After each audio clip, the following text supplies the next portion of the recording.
우리 주님의 크신 은혜가 이 시간 예배하는 우리 모두와 함께 하시기를 주님의 이름으로 간절히 축복을 드립니다. 오늘도 말씀 들으시기 전에 우리 전우좌우 바라보시면서 주님의 사랑으로 축복합니다. 우리 한번 이렇게 인사하실까요? 주님 사랑으로 축복합니다.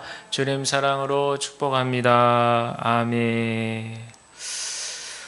오늘 마태복음 1장 우리가 너무나 잘 아시는 말씀이죠. 성탄 예수님 탄생하는 그 장면을 다루는 본문을 중심으로 그 이름 예수라는 제목으로 이 시간 하나님 말씀 드리는데 성령께서 저와 여러분 가운데 함께 하시기를 크신 은혜 주시기를 주의 이름으로 간절히 축복을 드립니다. 인터넷에 실린 유머 하나를 소개해 드릴게요.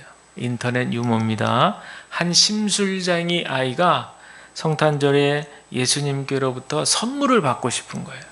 왜냐?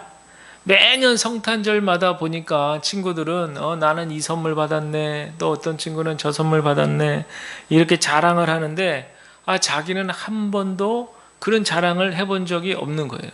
그래서 안 되겠다 생각할 때 예수님께 편지를 썼어요. 뭐라고 썼느냐? 이렇게 썼습니다. 예수님, 전 알고 보면 착한 아이랍니다. 거짓말도 잘 안 하고요. 친구를 좀 때리기는 해도 다치게 한 적은 없어요. 이렇게 딱 쓰고 보니까 양심의 가책이 되는 거예요. 그래서 편지를 확 찢어버리고 다시 쓰기 시작합니다. 예수님, 솔직히 고백하면 전 착한 일을 한 번도 해본 적이 없답니다. 그러나 이번에 선물을 보내주신다면 제가 앞으로는 착한 일 많이 하면서 살아갈게요. 그랬는데 도무지 착하게 살 자신이 없는 거예요. 그래서 편지를 또 북북 찢어버렸어요. 도대체 어떻게 하면 되나 고민을 하다가 이 아이가 어떻게 하는 줄 아세요? 크리스마스 이브 전날 밤이죠. 몰래 성당에 가가지고요. 성모 마리아상 조그만 거 하나를 훔쳐온 거예요. 그리고는 예수님한테 다시 편지를 뭐라고 썼는지 아세요? 예수, 잘 들어라. 네 엄마를 인질로 잡았다. 좋은 말 할 때 선물 보내시오. 이렇게. 네, 유머입니다. 다음 주일이 이제 성탄절인데 기독교의 가장 큰 절기죠. 성탄절과 부활절. 예수님이 태어나신 날을 축하하는 성탄절, 우리를 위해 십자가에서 피 흘리시고 우리를 구원하신, 그리고 사흘 만에 부활하신 날을 또 기념하는 부활절. 이 두 날이 기독교에서는 가장 중요한 그런 날입니다. 아마 이 예수님의 탄생은요, 하나님의 이 온 우주를 창조하신 천지창조의 버금갈 정도로 어마어마한 사건이다. 그리고 우리에게는 최고의, 인류에게는 최고의 선물이다, 이렇게 보여집니다. 그래서 사실 성탄의 주인공은 예수님이죠. 근데 우리는 이제 어릴 때부터 세상 사람들이 성탄절 하면 산타크로스를 주인공으로 탁 세우고 선물을 받고 이제 이런 문화적 풍습 속에 우리가 이제 지내다 보니까 아직도 세상 사람들은 이제 또 예수님을 모르는 사람들은 그렇게 생각을 해요. 그러나 우리는 분명히 고백할 수 있어요. 성탄의 주인공은 누구다? 바로 예수 그리스도시죠. 그래서 저희 막내도 성탄절 선물 얘기하길래, 아니 성탄절의 주인공은 예수님인데 너 예수님께 선물을 드려야 되지 않겠냐. 그때 갸우뚱하더라고요. 성탄의 주인공은 예수 그리스도, 바로 그분이시죠. 그런데 오늘 너무나 잘 아시는 이 본문인데, 항상 이 본문에서는 이제 역사 속에서도 그랬고 이슈, 논란이 되는 그런 부분이 항상 있어요. 그 부분이 무엇이냐면 여러분 금방 아시겠죠? 무엇일까요? 예수님의 동정녀 탄생이죠. 동정녀라는 말은 너무나 잘 아시겠지만 성적인 관계를 하지 않았는데, 부부 관계를 하지 않았는데 아이가 생기는 걸 얘기하죠. 아니 어떻게 도저히 이건 상식적으로 이해가 되질 않는 거예요. 그런데 참 재미나게도요, 이 예수님의 동정녀 탄생을요 어느 과학자가 그랬는지 생물학적으로 이거를 증명해 보이려고 했나 봐요. 그래서 어떻게 설명을 하느냐, 이렇게 설명을 하는 거예요. 대부분의 생물들은 암수의 만남으로 번식한다. 이건 뭐 우리가 너무나 잘 아는 거죠. 암컷과 수컷이 만나서 교배를 함으로써 이제 생명이 이제 나오고 번식하는 거죠. 그런데 하등 동물 중에는 그 자체에서 핵분열이라든지 세포 분열로 번식이 가능한 그런 개체들도 있다. 이렇게 얘기를 하는 거예요. 더더군다나 최근에는 과학이 발달함으로 인해서 세포 하나를 가지고 막 여러 개를 복제하는 그런 시대 속에 살고 있다는 거예요. 그런가 하면 어떤 생물은요, 전기 충격 하나만으로도 임신이 가능하다는 거예요. 그러니까 오늘 이 말씀에 성령으로 잉태된 예수님, 이제 이렇게 되잖아요. 그러니까 성령의 충격에 의해서도 임신이 가능하다. 이렇게 예수님의 동정녀 탄생을 생물학적으로 증명하려고 하는 사람들이 있는데 아무 도움이 되지 않아요. 왜냐? 만일 결혼 관계없이 자손이 태어날 수 있다는 것을 이렇게 과학이 증명해서 그러니까 사람들이 그래, 그럴 수 있겠구나, 동정녀 탄생 그럴 법해, 우리 믿읍시다 이렇게 된다면 성경의 진리, 기독교의 그 초월적인 세계는 다 묻혀버리는 거예요. 그래서 여러분, 예수님의 동정녀 탄생은 이해되지 않는 일이지만 우리 기독교사에 끝까지 신비로운 사건으로 남아있는 일이에요. 그러니 우리는 이 신비로 남아있는 예수님의 동정녀 탄생을 증명해내야 되는 그런 일이 아니라 믿어야 되는 일이라는 거예요. 이 사실을 여러분 우리가 기억해야 될 줄로 믿습니다. 좀 어려운 말씀을 좀 써서 죄송한데 수학에는요, 탄젠트 포인트라는 말이 있어요. 탄젠트 포인트. 이 말은 뭐냐면 원이 있고 직선이 있잖아요. 이 원과 직선이 만나는 점은 오직 하나라는 거예요. 들어봤어요? 서동민 군? 네. 탄젠트 포인트. 원과 직선이 만나는 지점은 오직 딱 하나라는 거죠. 이 동정녀 탄생도 탄젠트 포인트와 같아요. 하나님의 그 영원한 시간 속에서 일어나는 그 일이 우리 인간사와 만나는, 마치 원과 직선이 만나는 그 딱 한 점, 이게 바로 탄젠트 포인트라는 거예요. 그런 여러분, 우리 인간사에 벌어질 수 없는 그 하나님의 무한한 초월의 세계가 우리에게 다가오는 바로 접점이 되는 그 지점이 바로 예수님의 동정녀 탄생 소식이다. 그럽니다. 근데 또 재미있는 건요, 어떤 학자들은요, 마리아가 처녀였는지 아니었는지 중요한 문제가 아니라고 그래요. 심지어는 동정녀 탄생을 이원론이다 이렇게 공격하는 사람들도 있어요. 그래서 이 말은 뭐냐면 동정녀 탄생을 믿는 것은 이 동정녀라고 하는 것, 처녀라고 하는 것을 더 거룩하게 생각하는 그쪽에 그냥 온통 관심을 쏟는 그 일에 빠져버리게 된다는 거예요.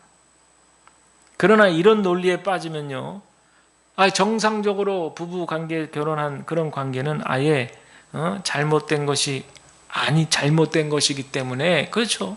그런 논리로 빠지면 정상적인 그런 결혼 관계는 잘못된 것이기 때문에 하나님께서 동정녀 탄생을 결정하신 것은 결코 아니라는 거예요. 이 땅에 태어난 모든 아담의 후손은요, 다 아담, 첫 번째 사람 아담의 형상으로 아담의 핏줄을 통해서 태어나도록 되어 있는데, 왜 이렇게 동정녀 탄생을 강조하시느냐? 하나님은 예수님을 통해서 새로운 인류의 시작을 원하셨던 거예요. 우리 구약시대 그 죄의 역사를 읽어보면 잘 알지만, 지금 신약 마태복음이 이렇게 기록되어 있긴 한데, 기원 후, 그래서 역사가 새롭게 시작되는 이 시기에 구약에서 하나님이 주셨던 음성에서 한 400여 년 정도 시간이 흐른 다음에 이런 기쁜 소식이 오는 거거든요. 그러니까 그 400여 년 동안은 완전히 흑암의 시대였어요. 아무런 하나님의 음성도 들리지 않았어요. 그저 어둡고 캄캄한 그런 시대였거든요. 그런데 하나님께서는 그 구약 시대에 이스라엘 백성들의 그 해결되지 않는 그 죄의 역사를 하나님께서 얼마나 안타깝게 생각하시고 구원해 주시기 위해서 애를 쓰시고 했지만 그들은 그 하나님의 마음을 저버렸잖아요. 결국 하나님께서 이대로는 할 수 없다. 이대로는 될 수 없다. 하나님께서 결정하시고 새로운 역사를 이어가시기 위해서 독생자 예수 그리스도를 우리에게 내어주신 것은 바로 인류의 새로운 시작을 원하셨던 거예요. 여기서 인류의 새로운 시작을 원했다는 말은요, 완전히 뭐 조금 바꾸고 조금 수정하고 이런 뜻이 아니에요. 완전히 새롭게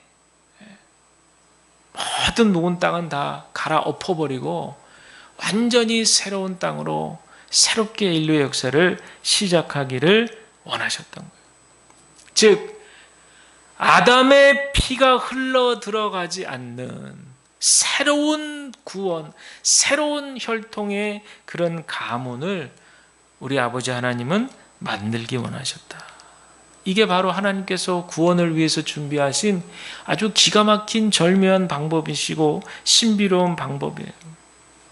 여러분, 우리 몸에는 이제 남자에겐 정자가 있고 여성에겐 이제 난자가 있지만 정자나 난자나 피가 없습니다. 이 두 세포가 나팔관에서 만나는 순간 비로소 피가 생기는 거예요. 그리고 이때 혈액형이 결정됩니다. 그 후에는 막이 씌어져서 어머니의 피가 절대로 이곳에 흘러들어갈 수가 없어요. 동정녀 몸에 성령으로 잉태가 되었다는 말은 뭐냐? 우리 하나님께서 마리아의 난자를 빌린 것도 아니고, 아니면 생물학자들이 말하는 대로 마리아 자체로 세포 분열이 일어나서 그래서 예수님이 탄생한 것도 더더욱 아니라는 얘기예요. 제 얘기가 너무 충격적이었는지 초가 하나 꺼졌어요.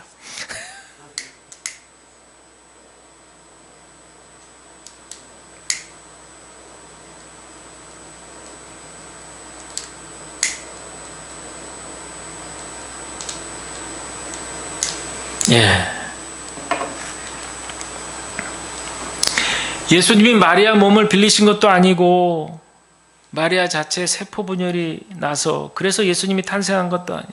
다만 마리아의 육신과 마리아의 자궁을 빌리신 것뿐이라는 거예요. 이 말은요, 아담의 피가 전혀 흘러 들어갈 수 없도록 절묘한 방법으로 그래야만 완전히 새로운 인류의 구원의 역사를 쓰시기 때문에 그렇게 해서 마리아의 몸과 자궁만을 빌리신 것뿐이에요. 이것을 두고 히브리서 10장 5절은 뭐라고 증언하느냐? 한 몸을 예비하였다 그랬어요. 한 몸을 준비해 놓았다 그 얘기죠. 그러니 여러분, 이 동정녀 탄생은요, 어떤 설명이나 증명의 대상이 아니라 우리 믿음의 대상인 것을 여러분 기억하시기를 바랍니다. 오늘 본문은 이렇게 시작하죠. 18절 말씀 한번 보세요. 우리 다 같이 한번 읽겠습니다. 시작. 예수 그리스도의 나심은 이러하니라. 그의 어머니 마리아가 요셉과 약혼하고 동거하기 전에 성령으로 잉태된 것이 나타났더니 아멘. 여기서 우리는 이스라엘의 결혼 풍습을 이해할 필요가 있어요. 이스라엘 사람들에게는요, 결혼식도 중요하지만 약혼식이 상당히 중요해요. 왜냐하면 약혼식은 예배 드리고 간단하게 어른들 모시고 이렇게 의식을 치르는 것으로 간단하게 보이지만 이때부터는 법적으로 결혼한 것과 똑같은 효력을 지니기 때문에 그래요. 그 대개 약혼 기간이 6개월에서 1년 정도 되는데 이 기간 중에는 서로 따로따로 살지만 준비하는 자세를 갖는 거죠. 이제 6개월 후에 1년 후에 결혼하게 될 때 그 마음가짐 준비를 하는 거예요. 그래서 이때는 정결함이 또 최고이기 때문에 부부관계도 금지되어 있어요. 하지만 이 기간에는 서로 양쪽 집안을 오가기도 하면서 함께 여행을 다니기도 하고 서로 결혼 준비를 합니다. 그런데 이런 관계도 이제 파기될 수도 있어요. 그래서 어쩔 때 파기되느냐? 이혼이라든지 죽음에 의해서만 파기가 돼요. 뭐 한쪽이 죽으면 당연히 관계는 파기가 되는 거죠. 그래서 약혼 기간임에도 불구하고 남자가 죽는 일이 생기면 여자는 과부로 취급을 받아요. 원래 과부라는 건 결혼한 여인에게 해당되는 얘기인데 이스라엘은 그렇지 않고 약혼한 사람 관계 속에서도 남편이 죽으면 부인은 이렇게 과부로 취급받고, 또 약혼 기간에도 이혼을 하게 되면 여자 쪽은 이혼녀로 취급을 받아요. 만약에 이런 일이 있으면 안 되겠지만 약혼한 여인이 다른 남자를 통해서 임신하게 되면 구약 율법에는 어떻게 한다? 돌로 쳐 죽이는 거예요. 신약 시대에는 이혼을 하도록 강권적으로 그렇게 되어 있습니다. 자, 이런 문화적 배경 속에서 마리아가 성령으로 아이를 가졌다. 이거는 이해가 될 수 없고 도저히 이해할 수도 없고 이해가 될 수도 없는 임신이죠. 마리아 입장도 그렇고 요셉도 그렇고 이거는 그 당시 율법으로 볼 때, 사회적 문화적 배경으로 볼 때, 사람들의 시선을 생각해 볼 때 이거는 도저히 받아들일 수 없는 일이에요. 나 얼굴을 들고 낯을 들고서 동네방네를 다닐 수 없는 일이에요. 이게 소문이 났다, 사람들이 알았다, 어떻게 되겠어요? 마리아는 그냥 매장되는 거예요. 사회적 매장. 그 요셉도 마찬가지. 그래서 19절에 보니까 뭐라고 얘기합니까? 그의 남편 요셉은 의로운 사람이라 그를 드러내지 아니하고 가만히 끊고자 하여. 아멘. 요셉은 의로운 사람이에요. 여기서 의롭다는 말은 구약의 율법을 잘 지키려고 애를 쓰는 그런 어떤 경건주의자라고 할 수 있는데, 그러다 보니까 율법을 자꾸 생각나는 거예요. 구약시대 같으면 돌로 쳐 죽게 될 건데 마리아가 얼마나 힘들까. 물론 그 당시에는 이제 돌로 쳐 죽이기까지는 아니지만 이혼은 당연히 해야 될 텐데. 그래서 어떻게 결단을 내립니까? 가만히 조용히 파혼을 하자. 조용히. 그래서 두세 사람, 2명 내지는 3명의 증인 앞에서 비공개로 파혼을 하면 이게 약혼관계가 깨지는 그런 형식이 있는 거예요. 그래서 여기서 얘기하는 가만히 끊고자 한다는 말은 사실 요셉만 생각하는 것이 아니라 그 당시 문화 풍습으로 볼 때 마리아를 생각하는 일이기도 하고, 또 본인을 위한 길이기도 하고, 서로를 위해서 가장 최선의 길이다, 이렇게 선택을 하고 마음을 먹게 되는 거예요. 자, 그런데 이때 하나님의 천사가 나타나서 얘기합니다. 다윗의 자손 요셉아, 내 아내 마리아 데려오기를 무서워하지 말라. 그에게 잉태된 자는 성령으로 된 것이라. 아들을 낳으니 이름을 예수라 하라.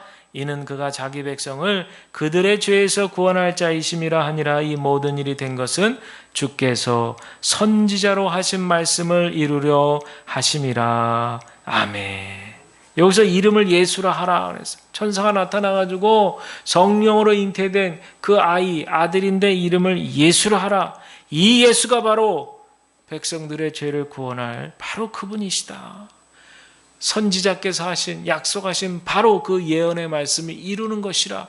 너를 통해서, 너희 부부를 통해서 이루는 것이다. 이렇게 말씀하는 거죠. 이미 700년 전에, 예수님이 탄생하시기 700년 전에 구약 이사야 시대 이사야 선지자를 통해서 예언의 말씀이 이미 선포되었어요. 그리고 700년이 흐른 후에 지금 그 하나님의 천사가 요셉에게 나타나서 바로 그 700년 전에 예언된 말씀이 지금 이루어진다는 것을 얘기하는 거죠. 그 증거가 되는 말씀이 23절이에요. 우리 23절 다 같이 시작. 보라, 처녀가 잉태하여 아들 낳을 것이요 그의 이름은 임마누엘이라 하셨으니 이를 번역한즉 하나님이 우리와 함께 계시다 함이라. 아멘. 이 말씀이 바로 구약 이사야서 7장 14절을 보면 그 말씀이 나와요. 그래서 그대로 인용한 말씀이에요. 자, 여기서 보시면 보라 이렇게 시작해요. 보라. 이 말은 뭐냐? 하나님께서 어떤 사건에 간섭하실 때 쓰는 말이에요. 또 하나님이 어떤 문제를 해결하실 때 그때 자주 쓰는 단어가 바로 이 말, 보라입니다. 보라. 그래서 이 13절에서 보라 이렇게 시작할 때에는 하나님이 지금 가만히 팔짱 끼고 허허허 보고만 계시는 게 아니라 요셉과 마리아 더 이상 그 관계가 깨지고 불행해지지 않도록 지켜만 보고 있지 않으신다라고 하는 그런 의미예요. 그러니까 하나님이 적극적으로 개입하셔가지고 그 문제를 다 해결해 가실 거라는 거예요. 자, 또 하나 논쟁이 되는 단어가 있어요. 오늘 첫 번째 논쟁이 되는 단어가 동정녀였는데 두 번째 논쟁이 되는 단어가 뭐냐면 처녀라는 말이에요. 처녀라는 말. 이 말이 왜 보라 처녀가 잉태하여 이렇게 나오잖아요. 왜 굳이 성경에 처녀라는 그런 단어가 쓰였을까? 이 단어가 그 이사야서 7장 14절에도 이제 똑같은 말이니까 나오거든요. 거기서 구약 성경은 히브리어로 기록되어 있는데 알르마라는 단어를 쓰고 있어요. 알르마라는 단어. 근데 이 알르마라는 단어의 뜻이 뭐냐면 결혼 정년기에 있지만 성 경험이 없는 여자, 젊은 여자 이렇게 쓸 때 알르마라고 합니다. 그래서 이 마태복음 1장에서 이 마태복음을 기록한 마태도 이사야서 말씀을 그대로 인용했는데 굳이 23절에서 처녀라는 말을 사용한 의도가 있지 않나 궁금한 거예요. 그 더 확실히 알기 위해서 다시 구약으로 넘어가서 이사야 7장 10절을 보니까 그 원문에는 제가 한번 찾아봤거든요. 그 원문에는 뭐냐면 그냥 알르마가 아니고 하알르마라고 써 있어요. 그냥 알르마 처녀가 아니라 그 앞에 하가 붙어 있어요. 하알르마. 이 말은 뭐냐면 영어로 얘기하면 더, 우리말로 얘기하면 그라는 뜻이에요. 그 처녀, 그 사람, 그 여인, 그 처녀 할 때 바로 그가 되는 거예요. 우리가 그라는 말을 앞에다 붙일 때는 뒤에 나오는 말을 강조할 때 쓰는 거죠. 결국에 마태는요, 그 처녀 이렇게 써서 예수님의 탄생이 동정녀의 몸에서 나신다는 것을 강조하기 위해서 이렇게 성경이 이렇게까지 표현을 하고 있어요. 그러니 우리는 그냥 이렇게 한글로 해석 번역된 성경을 보니까 그냥 그런가 보다 하지만 요걸 이렇게 촘촘하게 분석을 해보면요, 아, 감동이 밀려와요. 바로 그 처녀, 그 동정녀, 그 몸에서, 그 여인의 몸을 빌려서 하나님께서 새로운 구원의 역사를 이루기 위해서 바로 예수를 태어나게 했다라고 하는 그런 얘기죠. 그런데 이 동정녀 탄생을 오늘 성경은 우리에게 뭐라고 얘기합니까? 임마누엘이라고 얘기합니다. 임마누엘은 무슨 뜻이라고요? 하나님이 우리와 함께 계신다. 오늘의 말씀에 우리에게 주시는 메시지예요. 하나님이 우리와 함께 계신다. 임마누엘의 하나님이시다. 여러분, 올 한 해를 지내오면서 여러분과 함께 하시는 임마누엘의 하나님을 경험하셨습니까?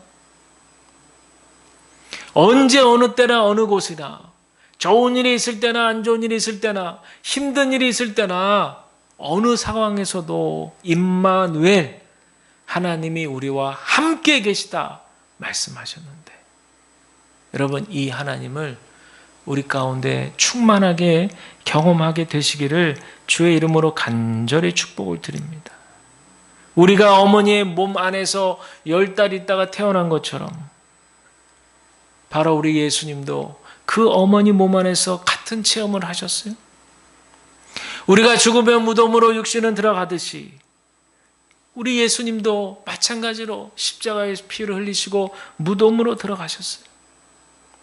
우리가 태어나면서부터 하나님 앞에서는 그 모든 시간의 인생 여정 가운데 하나님은 우리와 함께 하신다. 이게 바로 임마누엘의 축복이에요. 그러니 여러분, 우리가 기쁜 일이나 복된 일을 만나 즐거워할 때나 뿐만 아니라 고난과 아픔 속에서 온갖 시련 가운데 시달리며 상처를 받을 때에도 우리 하나님은 우리를 고아와 같이 버려두지 아니하시고, 저는 그 말을 참 좋아해요. 고아와 같이 버려두지 않으시고, 상한 갈 때 꺾지 않으시고, 우리 하나님께서 늘 우리와 함께 하셔서 우리 가정과 우리 교회와 늘 동행해 주고 계시다는 사실, 여러분 기억하시길 바랍니다. 한 가지만 더 말씀을 드리면 23절에 보시면 번역한즉이라고 다시 한번 보세요. 23절에 번역한즉 하나님이 우리와 함께 계시다 함이라 그랬어요. 여기서 번역한즉 이런 말은 솔직히 우리가 읽어도 그냥 아무 의미 없이 그렇게 지나가는 그런 말이에요. 그런데 한번 생각해 보면요, 왜 굳이 마태는 이 번역한즉이라는 단어를 썼는가? 흔치 않는 단어예요. 예수님께서 여러분 십자가에 달리실 때 그 머리 위에는 세 나라의 말로 번역된 패가 붙어 있었어요. 이거는 우연한 일이 아닙니다. 그만큼 예수님이 모든 열방과 민족의 구세주가 되신다는 사실을 선언하는 거예요. 이방인인 우리에게도 이렇게 복음이 전해지고 예수를 믿게 된 것이 바로 이렇게 복음이 번역이 되었기 때문에, 구약의 히브리어, 신약의 헬라어 이런 말들이 다 여러 가지 나라 말로 번역이 돼서, 그래서 우리나라에게까지, 우리나라 성경은 이제 중국어 성경이 우리에게 번역이 돼가지고, 그래서 우리가 마음껏 이렇게 한글을 읽으면서 복음을 알아듣게 쉽게 된 거 아니겠어요? 그러니 여러분, 번역된 삶이 우리에게 임한다는 사실이 바로 임마누엘의 축복이라는 사실을 여러분들 기억하셔야 돼요. 바로 예수 그리스도, 그분의 이름이 전 세계, 온 세계 만방에 전하기 위해서 우리에게까지 임마누엘 되신 그 예수님이 번역되어서 우리에게까지, 우리의 심중에게까지 여러분 오게 됐다는 사실을 기억하시길 바랍니다. 제가 우리나라 초기에 선교사들 그 연구한 글들을 좀 읽다 보니까 그 당시에는 신앙의 열매는 무조건 순교거든요. 순교하면 참 그것을 영광으로 알았어요.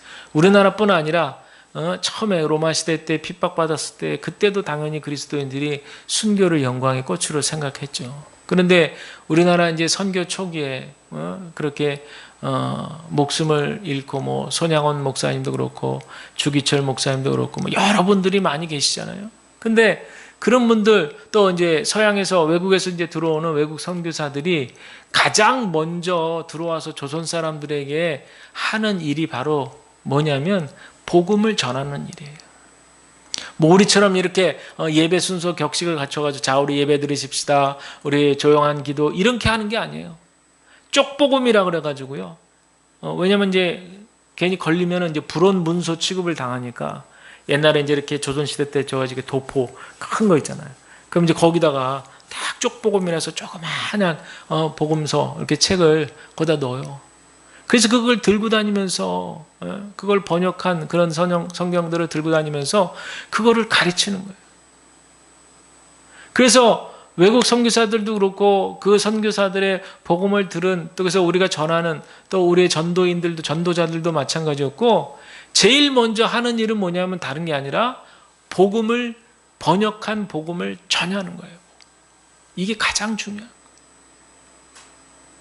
저도 이렇게 매주일마다 여러분께 하나님 말씀을 전하고, 여러분들도 필사도 하시고 성경도 읽으시고 들으시고 하는 이 모든 시간들이 여러분 임마누엘의 하나님께서 번역되어서 우리에게 함께하고 계시다.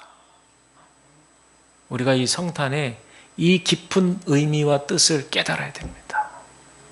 아, 하나님은 이렇게 우리와 가까이 계시는구나. 하나님은 이렇게 우리와 함께하고 계시는구나.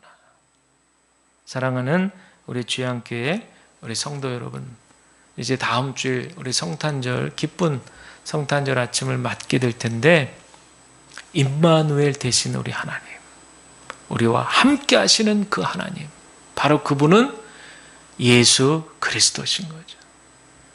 우리 그분을 우리와 영원토록 함께 해주신다는 그 약속의 말씀을 믿으시고 그분과 함께 이 험한한 세상, 이 핍박과 박해는 없는 시대이지만 또 다른 모양으로 우리의 신앙생활이 온전하지 못하도록 여러 가지 어려움을 주는 이런 시대 속에서 우리가 더욱더 진리를 붙들고 우리 주님과 함께 동행하는 복된 은혜를 누리시는 저와 여러분들이 다 되시기를 주님의 이름으로 간절히 축복을 드립니다.